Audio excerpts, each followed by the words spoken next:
Great. So my name's Eric. How's it going? Good, thank you. We're here in the BMW iX5 hydrogen fuel cell test fleet vehicle. Yeah, like 100 of them around the world. Yep. So it's currently in a pilot phase. It's not available to buy, but yeah, we've got some of these just to kind of test it out in different markets, see how it works, see what the customers think of the technology and where it's at now.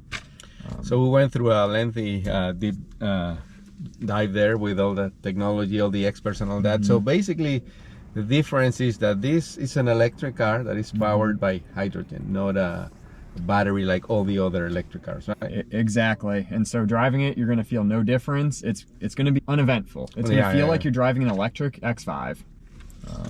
So starts up like normal and you're just, let's do it. So everything is the same. Seat belt, safety, same shifter.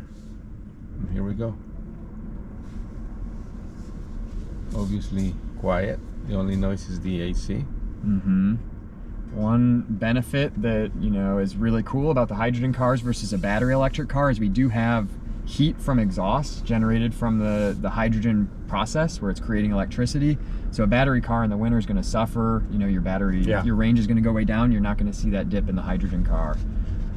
And then there's water coming out of the pipe, right? Yep, there is. So we do have to have an exhaust pipe, just like in a gas car. But it's just water, no harmful emissions, nothing like that to worry about.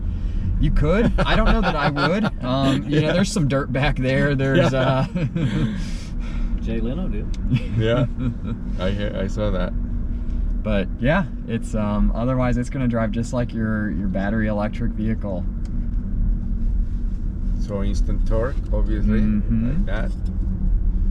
One benefit this has is it's going to be lighter than a pure left here.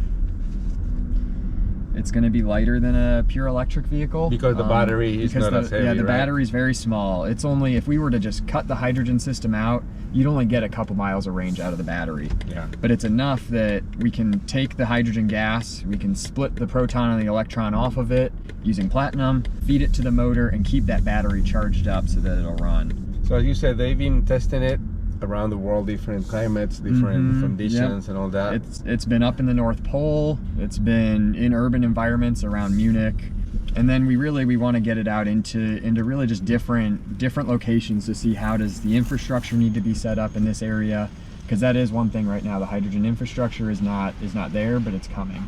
But the stations that are already available, there's some in California. I think in Germany we heard there's like over 100 already. Yeah, there's over 1,000 stations worldwide, with a lot of them being focused in China and Japan right now. But then the US and Europe are kind of close behind them. And once that system is set up, like the recharge is like same as gas, right? Like time-wise and all that. It's just like about 3 minutes. So you'll just grab your gas nozzle. It is, it's a fuel. It's a gas. Hydrogen nozzle. And and you'll plug it into your car and push the button on the tank or on the equipment, and it'll fill it for you. So very similar to what you're used to with a traditional petrol station. So some people might have concerns about safety, the tank, like the recharge is like high pressure, obviously, because the hydrogen comes from a high pressure tank, also a deposit, whatever you want to call it. So what about that? It's insanely safe. So there's been plenty of crash testing done on these cars already. Essentially, in between you and I, down the middle of the car, is this hydrogen tank. It's a 6 kilogram tank. It's pressurized to 700 bar or over 10,000 psi. So it's at an extreme pressure to keep that as a gas. But there's been absolutely no issue so far in all of our testing. And the structure of the vehicle is already safe regardless of the powertrain, right? Like gas or electric and all that. So the car is going to protect us. So if this is even between, it'll be more protected. Yeah, this is our proven X5, the same body, the same chassis. We send it over for the retrofitting right now of these cars. So all the safety measures that are in place on the regular X5 are here. And then you just have this incredibly strong carbon fiber tank in the middle. And despite the differences on the tanks here and there, I guess the other one is behind the rear seat. There's no compromise to the interior space of the car? There is just a slight, but I'm glad you didn't notice. It shows it's not that bad. It seems the same. The only thing that you'll notice is the tunnel down the middle of the car is slightly wider. Oh, okay. So you lose just a little bit of leg room in this middle. So it's going to be most noticeable for the back people. They may find that their foot is kind of hitting the little tunnel structure through the middle of the car where it used to have an extra 2 inches of room maximum on either side. Well, good thing I'm like 5'9" and I'm like perfect size for almost every car. Exactly, it'll still fit you, no problems then. Yeah.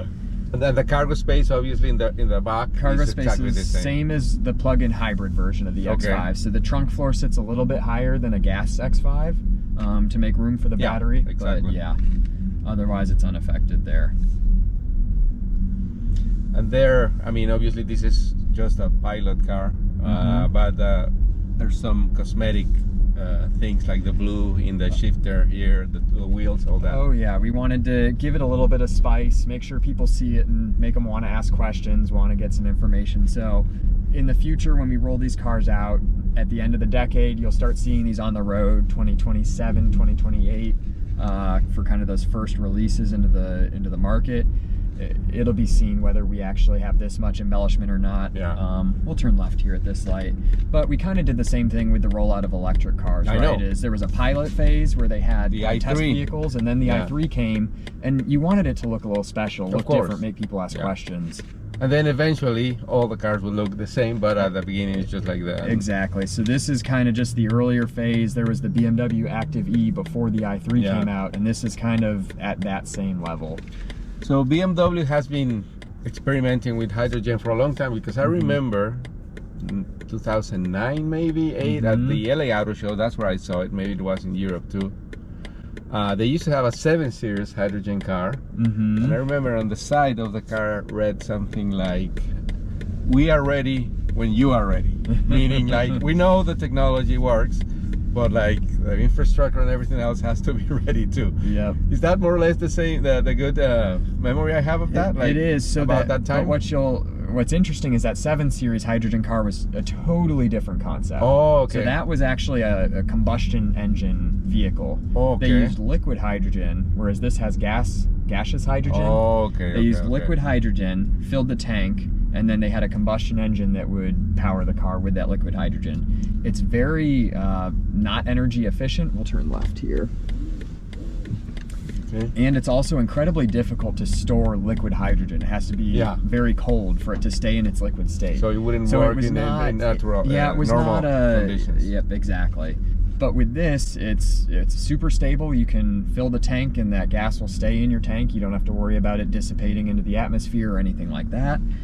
And I think we're getting to the point where we're going to be seeing these hydrogen refueling stations rolling out. Yeah. Europe has an initiative going right now. By 2030, they'll have fueling stations every 200 kilometers and in every mid-size or larger city. The U.S. doesn't have an officially released plan yet, but and the distances in the U.S. are much greater, and like that makes a little bit more of a problem. But in a city, it makes perfect sense. It is, yeah. The one thing that will really push this technology into implementation, I think, is the heavy load vehicles, so large shipping trucks and things like that. Because they're predictable. They know where they're going, what time they're going, and exactly. And they have the most to gain from the hydrogen technology over, say, just a plain battery electric vehicle, because they want that quick refuel time. They don't want to go and have to charge, think of the size of a battery to power a shipping truck. It would take them ages to charge. So for them to be able to just refill a hydrogen tank is so much easier. So I think that's going to really push the infrastructure here, especially in the U.S. Yesterday we visited the plant here in Spartanburg, and they're using hydrogen to charge the forklifts and all that. So there's already some use in practical ways, and they say it's much more efficient than I don't know what they were, gas, diesel, the forklifts. I don't know. Yeah, there is, and that's the big benefit for us is in the plant. You don't have to worry about charging on an electric charger that takes time, right? Yeah. It's a quick 1-2 minute case. In their case, for the case of a car, to fill the entire tank, it's about 3 to 4 minutes. Yeah. And then you're refueled again, but we can still say that we're running on sustainable fueling. It's not burning fossil fuels inside of a building or something like that. So yeah, the technology is definitely, it's proving itself out. It's just a matter of getting that mass adoption. So at the moment with this powertrain that we have, what's the range that we have? Oh, I see, 113 miles. Oh, yep, it is. So, and you can see we're at about half a tank. These cars are not being driven, I'll say, economically. Yeah. BMW quoted range on this car is about 315 miles. Oh, on a full tank. The tank is 6 kilograms of hydrogen. More than enough. Or I mean, I think the magic number for most people is 300 miles. So yeah. Now, in real life, what we're seeing on this is a little bit less than that. Yeah, but it depends also how you drive. With exactly. anything else, with gas, electric, it's the same, right? For sure. So if I do this a lot, I use more energy. Yeah, obviously. And you get the balance here because, you know, we have a hydrogen fuel cell that's powering the motors, but then we also have the battery powering the motor. So the hydrogen fuel cell is really good at giving you just that slow, steady burn. It doesn't like to hit peak torque or anything like that, but that's why we have the battery reserve that kind of helps smooth everything out and give you that long-term usable support and energy. So that's exactly what are these shifters for? Same as regen in an electric car? It is. So you have your different, there's currently not an adaptive regeneration, but you do have a high, medium, and low. It just hasn't been rolled out as an adaptive feature yet. We're going to do left up here at this light. And then just like driving any other BMWs, you have your different, different driving modes, sport, comfort, eco, yep. So everything else is exactly the same. It really is, unless you pop the hood. You pop the hood and then you say, "Oh, it's not an X5." Yeah. Essentially, to make these cars, we built regular gas X5s here in Plant Spartanburg. We shipped them over to Germany, and they pulled everything out. Oh, really? Pulled everything out. Because they had to do some body modifications to make the fuel cell fit in the front and to make room for the hydrogen tank down the middle. So they had to do a little bit of body work. Oh, wow. Yep. And then, the hydrogen specific features that they have, those were all made, like some of these, your blue trims, those were all made 3D printed over in Germany when they did the retrofitting. But everything else is pretty standard. Yeah. I'm not sure if they mentioned it in your seminar there, but the cost of hydrogen fueling right now. Oh no, they didn't. No, so right now it is pretty expensive. A kilogram of hydrogen is about $14. So you say this is a 6 kilogram tank times $14 a kilogram, and that gets you about 300 miles. It's going to be more than a tank of gas, or than driving a gas car. But that's because of all the infrastructure is not there. Like, so the business scale is not there. So whenever there's more stations, and the prices will come down, like anything else, any new technology, right? So predictive scale, what we're estimating right now, we're going to go from $14 a kilogram down to somewhere in the neighborhood of 4 to 6. More or less like gas in California. Exactly. And when you think about the efficiency of how many miles per kilogram that you get versus miles per gallon of gas, it could end up being quite a bit cheaper than filling a gas car. We're hoping it'll be about on par with an electric vehicle, a pure battery electric car. Super quiet. I mean, the roads are in great condition too, but like there's not even tire roll noise or anything. Do these cars have special tires, like low resistant tires or anything like that, or these regular? Just have the regular, regular any other tires. Yeah, it does feel lighter, the handling and everything else. Because the other ones, the batteries are huge, right? They are. So it's about the weight of a plug-in hybrid X5. We'll go left here.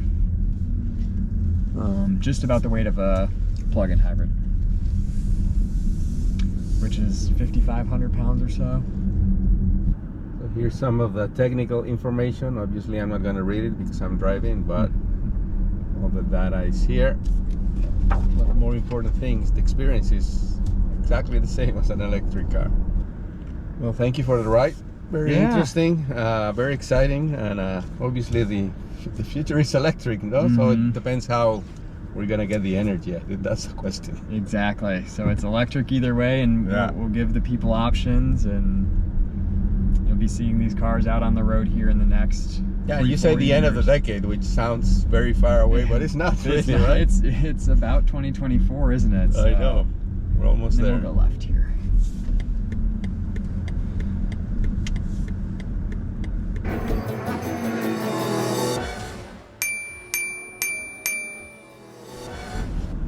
Well, thank you again. Hey, thank It you. was really I enjoyed really our fun. drive. Thank you.